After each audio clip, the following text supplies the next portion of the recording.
सेवा पंधरवाड्यातील गाव तंटमुक्त करण्यासाठी जिल्हाधिकारी आशिष येरेकर यांनी केलेले आवाहन आता गावोगावी प्रत्यक्षात उतरू लागले आहेत। अमरावती जिल्ह्यातील वडगाव माहोरे हे महसुली तंटमुक्त ठरलेले पहिलेच गाव बनले आहे। या उपक्रमाअंतर्गत गावकऱ्यांनी एकत्र येत तब्बल 2 किलोमीटरचा पांदन रस्ता मोकळा केला।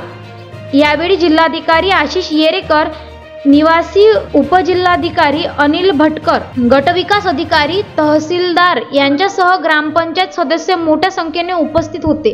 जिल्हाधिकारी येरेकर यांनी सांगितले की पांदन रस्ते हे प्रत्येक गावाच्या विकासाचा जिव्हाळ्याचा विषय आहे। शेतातील रस्त्यांवरील अतिक्रमण दूर करून नकाशावर नसलेले पण वहिवाटीत असलेले रस्ते नकाशावर घेण्याचा निर्णय घेण्यात आला आहे। रस्त्यांच्या दोन्ही बाजूंना झाडे लावून भविष्यातील अतिक्रमणाला प्रतिबंध घालण्यात येणार आहे। अहिल्यादेवी होळकर यांच्या 300व्या जयंतीनिमित्त महसुली तंटमुक्त गाव अभियान राबवले जात आहे।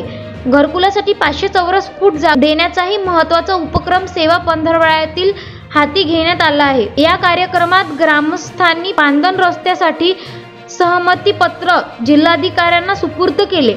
तसेच जिल्हाधिकारी स्वतः बैलगाडीत बसून पांदन रस्त्याची पाहणी करून वृक्षारोपणात सहभागी झाले।